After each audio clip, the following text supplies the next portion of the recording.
So, thinking about becoming a motovlogger, huh? Let's talk about it.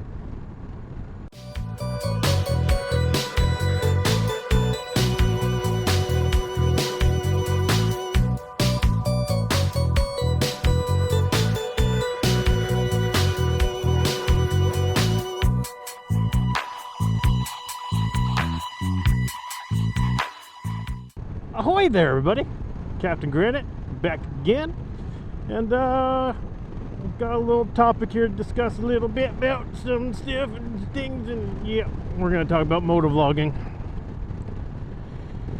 So, you want to become a motovlogger. This is basically for anyone that's thinking about starting it out and, you know, dipping their toe in the motovlogging community, the world, and all that jazz and stuff. What are you going to get yourself into becoming a motovlogger?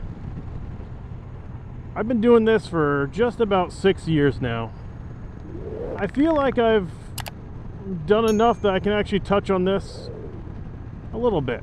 Just a smidge. Just a little smidgy. So what are you getting yourself into? Well, for starters, it's not a very cheap hobby to get into. Yeah, there's free editing software out there you can get. Okay, that only lasts you for so long before you want to upgrade to, like, say, Final Cut Pro, Vegas Pro. What else is there? I use Adobe. I'd even mention mine first off. That just goes to show how many different ones are out there. Cameras, I mean, there's multiple options you can go with. There's some, you know, off-brand Chinese GoPros you can get for fairly cheap. I went the drift route, Drift Innovations. I don't recommend it. And then there's GoPro, which is the one I will get into eventually. That's my hope. I mean, I have a GoPro here. The GoPro Session 5 is my front-facing. The cameras themselves, you know, they can run upwards of 500 plus, depending on which one you get. The editing software, it all depends. All depends on which one you want to get. That can run you 100 plus. Sometimes cheaper. I will say cheaper sometimes. Mine was $100 even, I think, like $99.99, and flat rate. I don't have to pay for a subscription or anything like that. Microphones, you can find $5 microphones on Amazon fairly cheap. Yeah. So getting into it, you know, I always suggest, if you're gonna start motovlogging, that's a food truck. Sorry, squirrel. Yeah. If you're gonna get into motovlogging and you're new to riding, I've said this since day one of me starting to motovlog. Take some time, learn how to ride your bike. Motovlogging, in my opinion, takes you, even if it's just a fraction, it takes you away from riding. It's a distraction in a sense. You get it all together, now you gotta figure out your whole audio situation. You know, get that crisp audio. Even I don't have crisp audio, and I know that. I make do with what I got. You know, my helmet's not necessarily the quietest, but I think a little wind noise does help. You know, it kind of brings you to that point. It's the dancing Statue of Liberty. You get the audio situated, you got your camera angle all set up, you record your first video, you go to edit it. Editing takes time. You can record, say, 30 minutes of footage, and you have to basically chop that down into, I don't know, 8-10 minutes. That's usually the go-to. You want to be around 8 to 10 minutes. I think if you get monetized, we'll talk about that later, they have to be over 10 minutes long in order to count, I guess, towards monetization. Shit. Fucking dumb ass. I thought she was coming right out in front of me. See, if I wasn't, you know, I kind of saw the car over there, and I knew that, you know, there was that possibility that she might be coming this way. I thought she was honestly just backing up. But always be on your toes with that kind of shit. So editing takes time. It takes time. You're gonna spend 2-3 hours on a video that's 10 minutes long. You know, you gotta add in your little things, your intro. You gotta record an intro. Some people do a trailer to their channel. Then you have to process it through the editor, render it down, load it up on YouTube once it's ready, and then you gotta set up all the YouTube, you know, what's this video about? Make a thumbnail. Do you want to add tags into your video? Do you want to do cards? Do you need to do an end screen? There's a lot to it. And I do this every single video. Editing though, after a time, editing gets really easy for me. So you get the video up and ready on YouTube, right?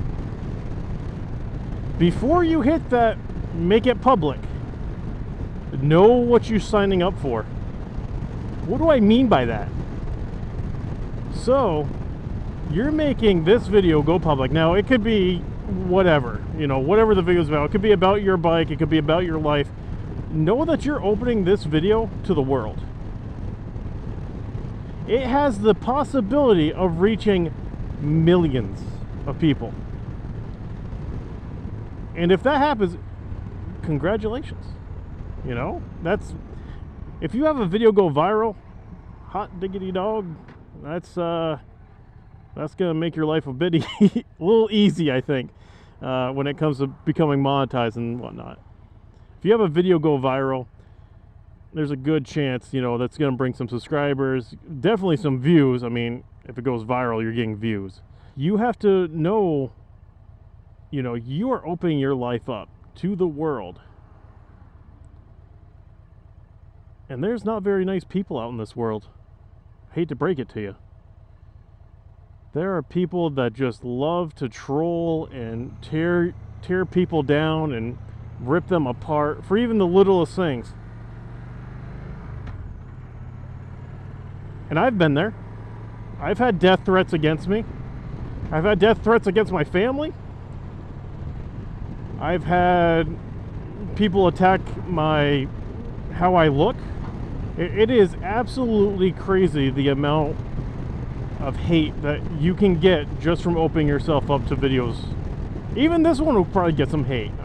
I'm fairly certain it probably will. But you know what? We'll get to that when I go home. So I'll be right back. A few inches later. Alright, I'm back. Welcome back. Even though that was basically a split second for you, it was about 4 hours for me. But where was I? Oh yes. So there's evil on the internet. What evil?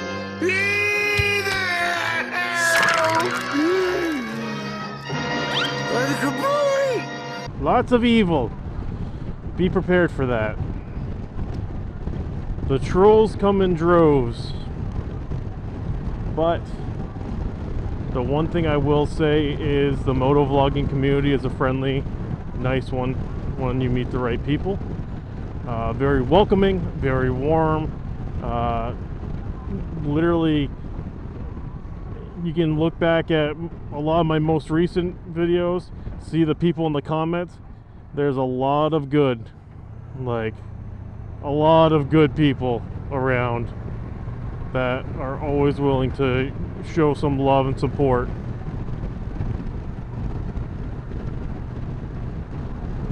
So it's not all bad. So don't let me terrify you in that aspect that you're gonna get death threats and whatnot. That's not normally how it goes. You know, you'll get the point where, you know, say you have a HJC helmet that you want to talk about. You're gonna have someone in the comments that says it's shit and that you should only buy a Shoei or whatever, you know. So you're gonna have those kind of people. So you post a video on YouTube. Now what? Where do you go from here? Well, you should take your thumbnail, and this is how I do it. Take your thumbnail. My music is still a little loud. I don't need a copyright strike. Take your thumbnail, post it to your socials. You're gonna want to post it Instagram, Twitter, Facebook.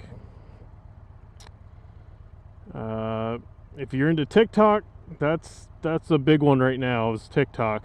If you can actually start putting out TikTok content, like take a 30-second clip of whatever from your video, a funny moment, and make it a TikTok, it is it's worth its weight in content. You're just spreading it out there, you know. Use hashtags. Use the MotoVlog hashtag. Use support MVC.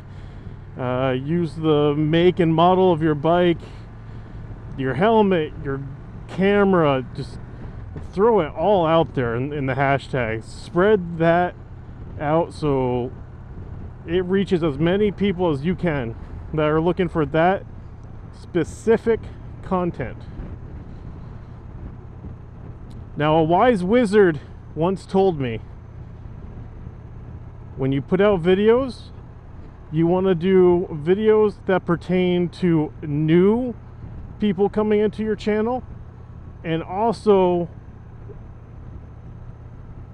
content for the people that have already subscribed and have been here supporting you.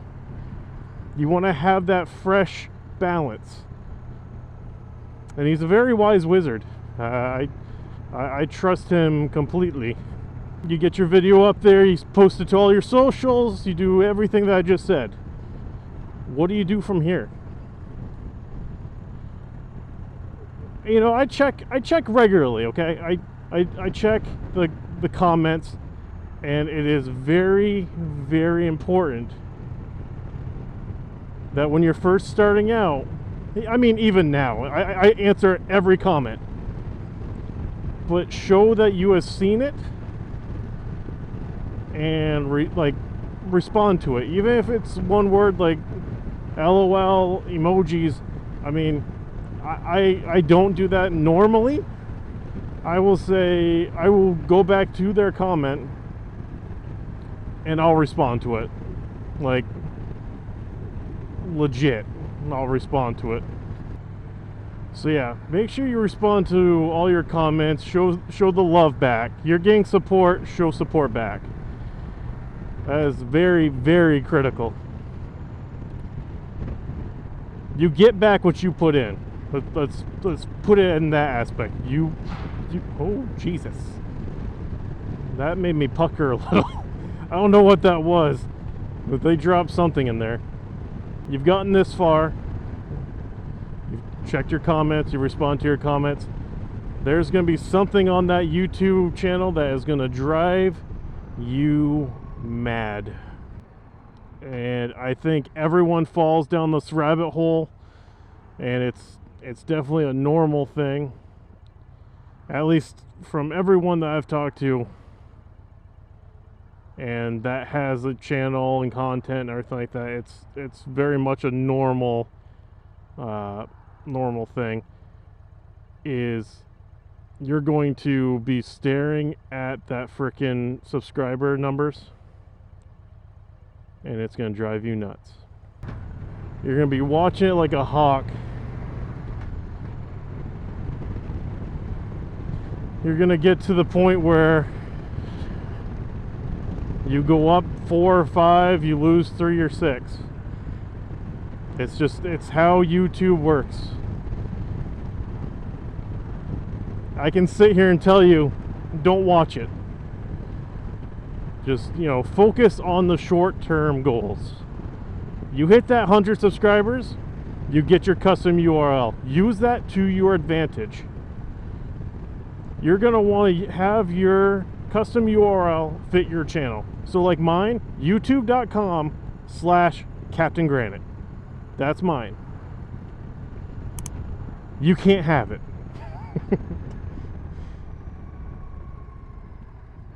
So you hit that 100, that, you know, you go from there. Normally, and I say normally, people do giveaways. You know, 100 subscriber giveaway, 500 subscriber giveaway, 1,000 subscriber giveaway. So you have to be careful with these, especially if your channel is not seeing the viewership that, you know, works for this. Giveaways are a double-edged sword when you're kind of a lower channel, and I mean this in the nicest way possible. And yes, I'm vlogging at a red light, but there's a lot to cover, and you know, I need to actually continue doing this. That way I don't lose my train of thought. Yes, lakes, I said train. So why are giveaways a double-edged sword? So, say 500 subscriber giveaway. You're gonna give away, what's ones that I've seen? Gift cards. Say like $100 gift card to Revzilla, a GoPro, a helmet, t-shirt, swag like that.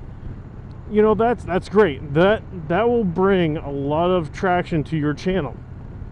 Just know the chances of the people that are there just to try to win that swag or whatever, if they don't win it,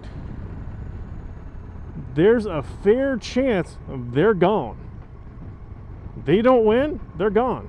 Unfortunately, that's happened to a lot of motovloggers. It's a 1,000 second. That is a normal occurrence, and it's nothing against you. It's just the way of the beast. It's a double-edged sword. Yes, you gain the quick numbers. You get up there. You know, you gain 20, 30 subscribers in a matter of moments as soon as that video hits. But as soon as that content, or as soon as that contest is done and over with, just do not be surprised if you lose, you know, a quarter of what you just got. It happens. And sometimes, I should have covered this earlier. You will run into people that want to do the sub for sub. You know, if you sub to me, I'll sub to you.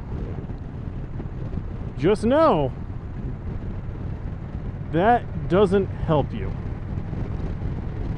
You get a quick sub, yes you do. Chances are it's not going to be a legit one. They're going to be, as soon as they see their number pop up, like, oh, you know, they're at 483. Boop, you do it. 484. They will unsubscribe from you.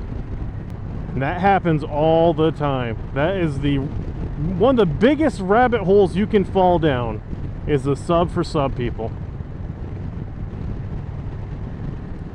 Another way to gain false subscribers is the compilation channels. I will just say, I have given one clip, to a compilation channel. I will never, ever do it again. That was some of the most vile people I've ever seen come over to my channel. And the clip was me getting basically stopped at a four-way, and the car coming from the other way was supposed to yield, and they pulled out, blocked my lane. I waved them to keep going because I couldn't get through, and then they flipped me off, and I flipped them off back. I got like the worst comments for that video. But that's not the point. See, what these compilation channels look for is you at your worst. They look for you to be angry, to flip off cars, to break mirrors, road rage, drama. It's not worth it. If you want that on your channel, leave it on your channel. You are exposing that to a group of people that only look for that content. They want to see you at your worst. That's it. You don't need those kind of people in your channel. Plus, why would you want to give someone your content where they're going to make money off from it and take away viewership from you? It makes no sense. I've had a couple of clips where the compilation channels have reached out to me and like, hey, can we use your content? We'll give you full credit. I tell them to go pound sand. Not happening, bucko. Now, I had a rule going into this, and I've stuck by that rule, that I am never in this to make the money. Never. That being said, I do have a Teespring. I do stream on Twitch. I do get money from those. But where does that money go? Back into the channel. Every single penny that I have ever made from motovlogging, whether it's the Teespring or Twitch, has gone back into that content. Whether it's the GoPro session, the wind deflectors, microphone, new visor, editing software, the 2 Purple Panda microphones I have. Those are all paid for by subscribers. Well, people that bought, you know, shirts and stuff, or have subscribed to my Twitch. It's all from you guys. Every single bit of this goes right back into the channel. And for that, I am truly, truly thankful. And the amount of love and appreciation I have for you it's crazy. Like, it's just, you guys blow me away with your love. Like, I'm not joking. I said when I hit 500 subscribers, I was taking my Teespring and I was just going to leave it on. Before then, I had a couple people reach out to me before I hit 500 and ask, hey, can I get a t-shirt? Yeah, absolutely. I'll make one. And I would go onto Teespring, design a shirt, leave it open, send them the link, they could buy a shirt. And the OG people that have bought the first run of those shirts, you guys are just absolutely incredible. Like, Rev Nerd, Holler, you guys know who you are. And that's the big thing too. When you're starting out, you know who's been there from the beginning. And I know who's been there from the beginning. I am literally going to have to take the long way home, because there's still more to cover. You do have options to spread merch out to your fan base, to your followers, to your subscribers, whatever you want to call them. I call them sexy. There you go, Dead Knot. I left a sexy in there for you. One of the first things that you'll probably make is stickers. I still get stickers made up now. They used to be just vinyl, little vinyl stickers that would fall off if they basically got baked in the sun for too long. I have now upgraded those stickers to actual, like, full-blown, full-print stickers, and I still leave them as free. Anyone that wants a sticker, they send me their address. We do a sticker swap. That's huge. And we exchange stickers. That's a big thing in the motovlogging community. Maybe I didn't have as much left as I thought. I'm like sitting here just thinking through my head right now. I feel like I know I'm missing something. But to really, because I need to wrap this up because I'm almost home. You show that love and support around the community is going to respond and come back to you. And trust me, it's a strong community. When I first started out, basically right around the second or third year that I was in this, people said motovlogging was dead, or was dying, or was going away. That's basically when monetization kind of fell to the wayside. And in order to be monetized on YouTube, you have to hit 1,000 subscribers and hit 4,000 watch hours in a calendar year. I am not monetized on YouTube. I was for about 30 days before they changed it. But you will get there. Hard work, dedicate yourself. You're going to get frustrated, you're going to get down, but keep at it. It's worth it. And if anyone watching this video, if it helps you out in any sort of way, let me know in the comments below. If you ever have any questions, please reach out to me. I am here for any sort of guidance I can do for anyone. And really, that's about it. So thank you all for being here. Be sure to hit that like button, hit the subscribe button, follow me on my socials, and I will catch you all on the next one.